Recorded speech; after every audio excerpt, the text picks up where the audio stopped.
News ಫಸ್ಟ್ಗೆ ಸ್ವಾಗತ. ಮುಖ್ಯಾಂಶಗಳು.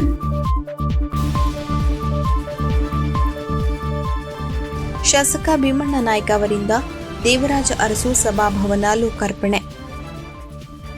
ಕನಕದಾಸರ ಸಮಗ್ರ ಕೃತಿಗಳ ಅನುದಾನಿತ ಕೃತಿಗಳ ಬಿಡುಗಡೆ. ಮುಖ್ಯಮಂತ್ರಿ ಸ್ನೇಹ ಸಮ್ಮಿಲನ ಕಾರ್ಯಕ್ರಮದಲ್ಲಿ ಶಾಸಕ ಶಿವರಾಮ್ ಹೆಬ್ಬಾರ್ ಭಾಗಿ. ಸಿದ್ದರಾಮೇಶ್ವರ ಭೂವಿ ವಡ್ಡರ್ ಸಹಕಾರ ಸಂಘಕ್ಕೆ ಅವಿರೋಧ ಆಯ್ಕೆ. ಡಾಕ್ಟರ್ ಮಂಜುನಾಥ್ ಅಂಬಿಕಾ ಭಾರತ ಸರ್ಕಾರದ ವಿದೇಶ ಮಂತ್ರಾಲಯ ಸಲಹಕಾರ ಸಮಿತಿ ಸದಸ್ಯರಾಗಿ ಆಯ್ಕೆ. ಶಿರಸಿ ಲಯನ್ಸ್ ಕ್ಲಬ್ಬಿನ 2026-27ನೇ ಸಾಲಿನ ನೂತನ ಪಿಎಸ್ಟಿ ಆಯ್ಕೆ. ಬೈಕ್ ಮತ್ತು ಸ್ಕೂಟಿ ನಡುವೆ ಡಿಕ್ಕಿ, ಸವಾರರಿಗೆ ಗಾಯ.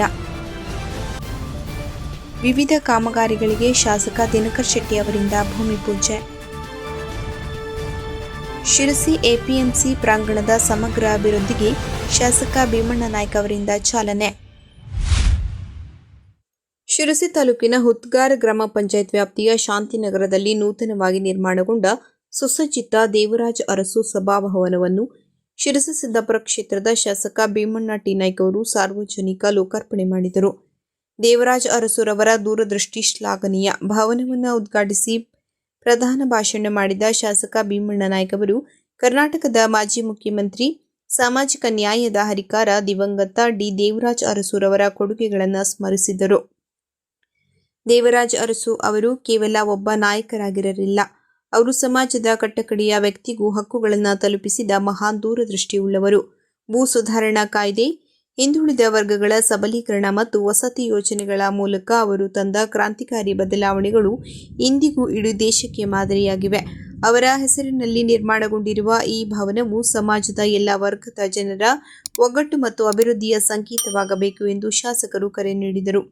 ಗ್ರಾಮೀಣ ಭಾಗದ ಬಹುದಿನಗಳ ಬೇಡಿಕೆಯಾಗಿದ್ದ ಈ ಸುಂದರ ಸಮುದಾಯ ಭವನದ ನಿರ್ಮಾಣಕ್ಕೆ ಶ್ರಮಿಸಿದ ಹಾಗೂ ಕ್ಷೇತ್ರದ ಸಮಗ್ರ ಅಭಿವೃದ್ಧಿಗೆ ಶ್ರಮಿಸುತ್ತಿರುವ ಶಾಸಕ ಭೀಮಣ್ಣ ನಾಯ್ಕ ಅವರನ್ನು ಕಾರ್ಯಕ್ರಮದ ಸಂಘಟಕರು ಹಾಗೂ ಗ್ರಾಮಸ್ಥರು ಅತ್ಯಂತ ಗೌರವದಿಂದ ಸನ್ಮಾನಿಸಿದರು.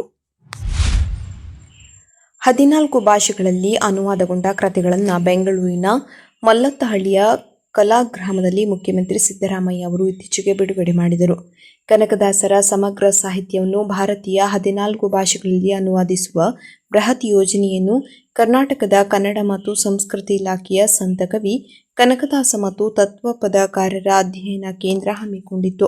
ಶಿರಸಿಯ ಎಂಎಂ ಕಲಾ ಮತ್ತು ವಿಜ್ಞಾನ ಮಹಾವಿದ್ಯಾಲಯದ ನಿವೃತ್ತ ಸಂಗೀತ ಶಿಕ್ಷಕಿ ಡಾಕ್ಟರ್ ಶೈಲಜಾ ಮಂಗಳೂರ್ಕರ್ ಅವರು ಕೊಂಕಣಿ ಭಾಷೆಯಲ್ಲಿ ಕನಕದಾಸರ ಸಮಗ್ರ ಸಾಹಿತ್ಯ ಅನುದಾನ ಮಾಡುವ ಸದಸ್ಯರಲ್ಲಿ ಒಬ್ಬರಾಗಿದ್ದು, ಅವರು ಕಾರ್ಯಕ್ರಮದಲ್ಲಿ ಪಾಲ್ಗೊಂಡು ಪುಸ್ತಕವನ್ನು ಸ್ವೀಕರಿಸಿದರು. ಕನಕದಾಸ ಸಮಗ್ರ ಸಾಹಿತ್ಯ ಅನುದಾನ ಸಂಪುಟಗಳನ್ನು ವಿವಿಧ ಭಾಷೆಗಳ ಗ್ರಂಥಾಲಯ, ವಿಶ್ವವಿದ್ಯಾಲಯಗಳಿಗೆ ಮುದ್ರಿಸಲು ಬೇಕಾದ ಆರ್ಥಿಕ ನೆರವನ್ನು ಸರ್ಕಾರ ನೀಡಲಿದೆ ಎಂದು ಮುಖ್ಯಮಂತ್ರಿ ಸಿದ್ದರಾಮಯ್ಯ ಹೇಳಿದರು. ಶಾಸಕ ಆರ್ ಮುನಿರತ್ನ ಅಧ್ಯಕ್ಷತೆ ವಹಿಸಿದ್ದರು. ಗ್ಯಾರಂಟಿ ಯೋಜನೆಗಳ ಅನುಷ್ಠಾನ ಪ್ರಾಧಿಕಾರದ ಅಧ್ಯಕ್ಷ ಎಚ್ಎಂ ರೇವಣ್ಣ, ವಿಧಾನ ಪರಿಷತ್ನ ಸರ್ಕಾರದ ಮುಖ್ಯ ಸಚೇತಕ ಸಲೀಂ ಅಹಮದ್, ಕನ್ನಡ ಮತ್ತು ಸಂಸ್ಕೃತಿ ಇಲಾಖೆಯ ಕಾರ್ಯದರ್ಶಿ ಜೆ ಮಂಜುನಾಥ್, ಅಧ್ಯಯನ ಕೇಂದ್ರದ ಸದಸ್ಯ ಕಾರ್ಯದರ್ಶಿ ಎನ್ ಕರಿಯಪ್ಪ ಕಾರ್ಯಕ್ರಮದಲ್ಲಿ ಉಪಸ್ಥಿತರಿದ್ದರು. ಕೃತಿಗಳ ಕುರಿತು ಮಾತನಾಡಿದ ಚಿಂತಕ ಬಂಜಗಿರಿಯ ಪ್ರಕಾಶ್, ಪ್ರಾಚೀನ ಭಾಷೆಗಳಿಗೆ ಕನಕದಾಸರ ಸಾಹಿತ್ಯ ಹಾಗೂ ಚಿಂತನೆಗಳು ಅನುವಾದಗೊಂಡು ಅವರ ವಿಚಾರಗಳನ್ನು ಅಖಿಲ ಭಾರತ ಮಟ್ಟಕ್ಕೆ ತೆಗೆದುಕೊಂಡು ಹೋಗುತ್ತಿರುವುದು ಸ್ತುತ್ಯಕಾರ್ಯ ಎಂದು ಹೇಳಿದರು. ಇದೇ ಸಂದರ್ಭದಲ್ಲಿ ಮುಖ್ಯಮಂತ್ರಿ ಶ್ರೀ ಸಿದ್ದರಾಮಯ್ಯನವರು ಕನಕ ಶಿಲ್ಪವನವನ್ನು ಅನಾವರಣ ಮಾಡಿದರು. ಮೇ 17ರಂದು ಶಾಸಕ ಶಿವರಾಮ್ ಹೆಬ್ಬಾರ್ ಅವರು ಪಟ್ಟಣದ ಹೆಬ್ಬಾರ್ ನಗರದ ಕಾರ್ಮಿಕ ಭವನದಲ್ಲಿ ಗೀತಾಜ್ಞಾನ ಯಜ್ಞ ಟ್ರಸ್ಟ್ ಯಲ್ಲಾಪುರ ಘಟಕದ ವತಿಯಿಂದ ಆಯೋಜಿಸಲಾಗಿದ್ದ ಸ್ನೇಹ ಸಮ್ಮಿಲನ ಕಾರ್ಯಕ್ರಮದಲ್ಲಿ ಭಾಗವಹಿಸಿ ಶುಭ ಹಾರೈಸಿದರು. ಕಾರ್ಯಕ್ರಮದಲ್ಲಿ ಮಾತನಾಡಿದ ಶಾಸಕರು, ಸಮಾಜದಲ್ಲಿ ಸೌಹಾರ್ದತೆ, ಸಂಸ್ಕಾರ ಮತ್ತು ಆಧ್ಯಾತ್ಮಿಕ ಮೌಲ್ಯಗಳನ್ನು ಬೆಳೆಸುವಲ್ಲಿ ಇಂತಹ ಘಟನೆಗಳ ಪಾತ್ರ ಮಹತ್ವದ್ದಾಗಿದೆ ಎಂದು ಅಭಿಪ್ರಾಯಪಟ್ಟರು. ಈ ಸಂದರ್ಭದಲ್ಲಿ ಶಾಸಕರ ಧರ್ಮಪತ್ನಿ ವನಜಾಕ್ಷಿ, ಶಿವರಾಮ್ ಹೆಬ್ಬಾರ್, ಕಾರ್ಯಕ್ರಮದ ಸಂಘಟಕರು ಹಾಗೂ ಸ್ಥಳೀಯ ಪ್ರಮುಖರು ಉಪಸ್ಥಿತರಿದ್ದರು. ಸಿದ್ದರಾಮೇಶ್ವರ ಭೂವಿ ವಡ್ಡರ್ ಸೇರಿದಂತೆ ಸಹಕಾರ ಸಂಘಕ್ಕೆ ನಡೆದ ಚುನಾವಣೆಯಲ್ಲಿ ತಲಾ ಒಂದೊಂದೇ ನಾಮಪತ್ರ ಸಲ್ಲಿಕೆಯಾದ ಹಿನ್ನೆಲೆಯಲ್ಲಿ ಎಲ್ಲರೂ ಅವಿರೋಧವಾಗಿ ಆಯ್ಕೆಯಾಗಿದ್ದಾರೆ. ಸಂಘದ ಅಧ್ಯಕ್ಷರಾಗಿ ದ್ಯಾಮಣ್ಣ ಭೂವಿ ವಡ್ಡರ್, ಉಪಾಧ್ಯಕ್ಷರಾಗಿ ಅವಿನಾಶ್ ಭೀಮಣ್ಣ ಗೌಡಗೇರಿ ಆಯ್ಕೆಯಾಗಿದ್ದಾರೆ. ನಿರ್ದೇಶಕರಾಗಿ ಪರಶುರಾಮ್ ಭೂವಿ ವಡ್ಡರ್, ಮಾರುತಿ ಭೂವಿ ವಡ್ಡರ್, ಮಂಜುನಾಥ್ ವಡ್ಡರ್, ತಾಯಪ್ಪ ವಡ್ಡರ್, ದೇವೇಂದ್ರ ಬಂಡಿ ವಡ್ಡರ್, ಸೋಮು ವಡ್ಡರ್, ದೇವೇಂದ್ರಪ್ಪ ಗರಗ, ಫಕೀರೇಶ್ ಗೆಜ್ಜಳ್ಳಿ, ಯಲ್ಲಪ್ಪ ಮನಗೌಡ, ಶ್ರೀನಿವಾಸ್ ವಡ್ಡರ್, ಸುಶೀಲಾ ಭೂವಿವಡ್ಡರ್, ಕಾವೇರಿ ಭೂವಿವಡ್ಡರ್, ಲಕ್ಷ್ಮೀ ಭೂವಿವಡ್ಡರ್ ಆಯ್ಕೆಯಾಗಿದ್ದಾರೆ. ಭೂವಿವಡ್ಡರ್ ಸಮಾಜದ ತಾಲೂಕು ಅಧ್ಯಕ್ಷ ನಾಗೇಶ್ ಭೂವಿವಡ್ಡರ್ ಹಾಗೂ ಸಮಾಜ ಬಾಂಧವರು ಭಾಗವಹಿಸಿದ್ದರು. ಹೊನ್ನಾವರ ತಾಲೂಕಿನ ಕಾವೂರು ಚಿಕ್ಕ ಗ್ರಾಮದವರಾದ ಡಾ ಮಂಜುನಾಥ್ ಅಂಬಿಗ ಅವರು ಭಾರತ ಸರ್ಕಾರದ ವಿದೇಶ ಮಂತ್ರಾಲಯ ಸಲಹಾಕಾರ ಸಮಿತಿಯ ಸದಸ್ಯರಾಗಿ ನೇಮಕಗೊಂಡಿದ್ದಾರೆ. ಡಾ ಮಂಜುನಾಥ್ ಅಂಬಿಗರವರು ಉನ್ನತ ಶಿಕ್ಷಣ ಮತ್ತು ಸಂಶೋಧನಾ ಸಂಸ್ಥೆ, ದಕ್ಷಿಣ ಭಾರತ ಹಿಂದಿ ಪ್ರಚಾರ ಸಭೆ, ಟಿ ನಗರ, ಚೆನ್ನೈನಲ್ಲಿ ಪ್ರಾಧ್ಯಾಪಕರಾಗಿ ಹಾಗೂ ಕುಲಸಚಿವರಾಗಿ ಕಾರ್ಯನಿರ್ವಹಿಸುತ್ತಿದ್ದಾರೆ. ಲಯನ್ಸ್ ಕ್ಲಬ್ ಜಿಲ್ಲೆಯ 317 ಬಾದ ಕಕ್ಷೆಯಲ್ಲಿ ಬರುವ 113 ಕ್ಲಬ್ಗಳಲ್ಲಿ 123 ಸದಸ್ಯರನ್ನೊಳಗೊಂಡ ಅತಿ ದೊಡ್ಡ ಕ್ಲಬ್ ಎಂಬ ಖ್ಯಾತಿಗೆ ಒಳಗಾಗಿದೆ.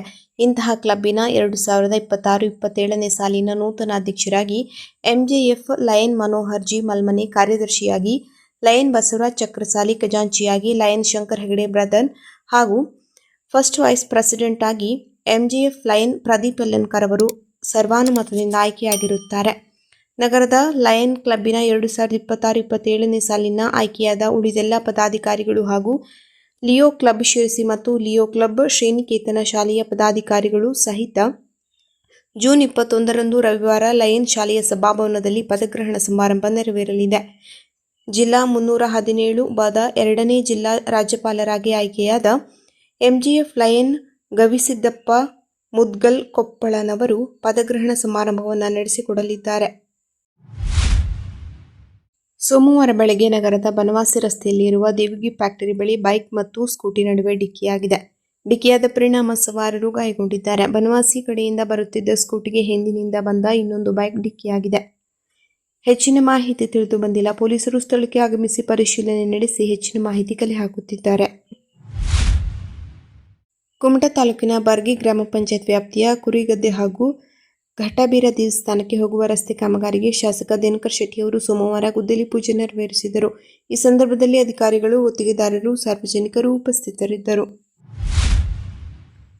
ತಾಲೂಕಿನ ರೈತ ಬಾಂಧವರ ಹಾಗೂ ವರ್ತಕರ ಆರ್ಥಿಕ ಚಟುವಟಿಕೆಗಳ ಪ್ರಮುಖ ಕೇಂದ್ರವಾಗಿರುವ ಶಿರಸಿಯ ಕೃಷಿ ಉತ್ಪನ್ನ ಮಾರುಕಟ್ಟೆ ಪ್ರಾಂಗಣಕ್ಕೆ ಸುಸಜ್ಜಿತ ಮೂಲಭೂತ ಸೌಕರ್ಯಗಳನ್ನು ಕಲ್ಪಿಸಲು ನಮ್ಮ ಸರ್ಕಾರ ಬದ್ಧವಾಗಿದೆ ಎಂದು ಶಿರಸಿ ಸಿದ್ದಾಪುರ ಕ್ಷೇತ್ರದ ಜನಪ್ರಿಯ ಶಾಸಕರಾದ ಶ್ರೀ ಭೀಮಣ್ಣ ಟಿ ನಾಯ್ಕ ಅವರು ತಿಳಿಸಿದರು.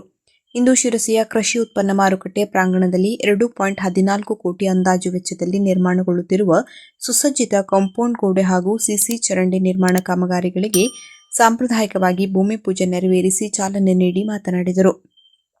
ಈ ಸಂದರ್ಭದಲ್ಲಿ ಮಾತನಾಡಿದ ಶಾಸಕರು, ಎಪಿಎಂಸಿ ಮಾರುಕಟ್ಟೆಗೆ ದಿನನಿತ್ಯ ನೂರಾರು ರೈತರು ಹಾಗೂ ವ್ಯಾಪಾರಸ್ಥರು ಆಗಮಿಸುತ್ತಾರೆ. ಮಾರುಕಟ್ಟೆ ಆವರಣದ ಸುರಕ್ಷತೆ ಹಾಗೂ ನೈರ್ಮಲ್ಯ ಕಾಪಾಡುವುದು ಅತ್ಯಂತ ಅಗತ್ಯವಾಗಿದೆ. ಈ ನಿಟ್ಟಿನಲ್ಲಿ 2.14 ಕೋಟಿ ಅನುದಾನದಲ್ಲಿ ಬಲಿಷ್ಠವಾದ ಕಾಂಪೌಂಡ್ ಗೋಡೆ ಹಾಗೂ ಮಳೆ ನೀರು ಸರಾಗವಾಗಿ ಹರಿದು ಹೋಗಲು ಸಿಸಿ ಚರಂಡಿ ನಿರ್ಮಾಣ ಮಾಡಲಾಗುತ್ತಿದೆ. ಈ ಕಾಮಗಾರಿಗಳಿಂದ ಮಾರುಕಟ್ಟೆಯ ಚಿತ್ರಣವೇ ಬದಲಾಗಲಿದ್ದು ರೈತರಿಗೆ ಸೂಕ್ತ ವಾತಾವರಣ ಸಿಗಲಿದೆ ಎಂದರು. ಅಭಿವೃದ್ಧಿ ಕಾಮಗಾರಿಗಳಲ್ಲಿ ಯಾವುದೇ ರೀತಿಯ ರಾಜಿ ಇಲ್ಲ. ನಿಗದಿತ ಕಾಲಮಿತಿಯೊಳಗೆ ಹಾಗೂ ಅತ್ಯಂತ ಗುಣಮಟ್ಟದಿಂದ ಕಾಮಗಾರಿಯನ್ನು ಪೂರ್ಣಗೊಳಿಸಬೇಕು ಎಂದು ಸಂಬಂಧಪಟ್ಟ ಗುತ್ತಿಗೆದಾರರಿಗೆ ಮತ್ತು ಎಪಿಎಂಸಿ ಇಲಾಖೆ ಅಧಿಕಾರಿಗಳಿಗೆ ಕಟ್ಟುನಿಟ್ಟಿನ ಸೂಚನೆ ನೀಡಲಾಗಿದೆ. ಸಾರ್ವಜನಿಕರ ತೆರಿಗೆ ಹಣ ಸದ್ಬಳಕೆಯಾಗಬೇಕು ಎಂದು ಶಾಸಕರು ಇದೇ ವೇಳೆ ಎಚ್ಚರಿಸಿದರು. ಕ್ಷೇತ್ರದ ಗ್ರಾಮೀಣ ಹಾಗೂ ನಗರ ಪ್ರದೇಶಗಳ ಸರ್ವಾಂಗೀಣ ಅಭಿವೃದ್ಧಿಗೆ ಹಂತ ಹಂತವಾಗಿ ಅನುದಾನ ತರಲಾಗುತ್ತಿದ್ದು ಕೃಷಿ ವಲಯಕ್ಕೆ ಮತ್ತು ಮಾರುಕಟ್ಟೆಗಳ ಸುಧಾರಣೆಗೆ ಹೆಚ್ಚಿನ ಒತ್ತು ನೀಡಲಾಗುತ್ತಿದೆ ಎಂದು ಶಾಸಕ ಭೀಮಣ್ಣ ನಾಯ್ಕ ಅವರು ಪುನರುಚ್ಚರಿಸಿದರು. ಈ ಸಂದರ್ಭದಲ್ಲಿ ಕೃಷಿ ಉತ್ಪನ್ನ ಮಾರುಕಟ್ಟೆ ಸಮಿತಿಯ ಪ್ರಮುಖರು, ವಿವಿಧ ಸಹಕಾರಿ ಸಂಘಗಳ ಪದಾಧಿಕಾರಿಗಳು, ಇಲಾಖೆಯ ಹಿರಿಯ ಅಧಿಕಾರಿಗಳು, ಸ್ಥಳೀಯ ಜನಪ್ರತಿನಿಧಿಗಳು, ರೈತ ಮುಖಂಡರು, ವರ್ತಕರು ಹಾಗೂ ಆತ್ಮೀಯ ಕಾರ್ಯಕರ್ತರು ಉಪಸ್ಥಿತರಿದ್ದರು. ಕೊನೆಯಲ್ಲಿ ಮತ್ತೊಮ್ಮೆ ಮುಖ್ಯಾಂಶಗಳು. ಶಾಸಕ ಭೀಮಣ್ಣ ನಾಯ್ಕ ಅವರಿಂದ ದೇವರಾಜ ಅರಸು ಸಭಾಭವನ ಲೋಕಾರ್ಪಣೆ. ಕನಕದಾಸರ ಸಮಗ್ರ ಕೃತಿಗಳ ಅನುದಾನಿತ ಕೃತಿಗಳ ಬಿಡುಗಡೆ. ಮುಖ್ಯಮಂತ್ರಿ ಸ್ನೇಹ ಸಮ್ಮಿಲನ ಕಾರ್ಯಕ್ರಮದಲ್ಲಿ ಶಾಸಕ ಶಿವರಾಮ್ ಹೆಬ್ಬಾರ್ ಭಾಗಿ. ಸಿದ್ದರಾಮೇಶ್ವರ ಭೂವಿವಡ್ಡರ್ ಸಹಕಾರ ಸಂಘಕ್ಕೆ ಅವಿರೋಧ ಆಯ್ಕೆ. ಡಾ ಮಂಜುನಾಥ್ ಅಂಬಿಗ ಭಾರತ ಸರ್ಕಾರದ ವಿದೇಶ ಮಂತ್ರಾಲಯ ಸಲಹಾಕಾರ ಸಮಿತಿ ಸದಸ್ಯರಾಗಿ ಆಯ್ಕೆ. ಶಿರಸಿ ಲಯನ್ಸ್ ಕ್ಲಬ್ಬಿನ 2026-27ನೇ ಸಾಲಿನ ನೂತನ ಪಿಎಸ್ಟಿ ಆಯ್ಕೆ. ಬೈಕ್ ಮತ್ತು ಸ್ಕೂಟಿ ನಡುವೆ ಡಿಕ್ಕಿ, ಸವಾರರಿಗೆ ಗಾಯ. ವಿವಿಧ ಕಾಮಗಾರಿಗಳಿಗೆ ಶಾಸಕ ದಿನಕರ್ ಶೆಟ್ಟಿ ಅವರಿಂದ ಭೂಮಿ ಪೂಜೆ. ಶಿರಸಿ ಎಪಿಎಂಸಿ ಪ್ರಾಂಗಣದ ಸಮಗ್ರ ಅಭಿವೃದ್ಧಿಗೆ ಶಾಸಕ ಭೀಮಣ್ಣ ನಾಯ್ಕ ಅವರಿಂದ ಚಾಲನೆ. ಕದಂಬ ನ್ಯೂಸ್ ಫಸ್ಟ್, ನಿರ್ಭೀತಿಯಿಂದ ನಿಮ್ಮ ಪರವಾಗಿ.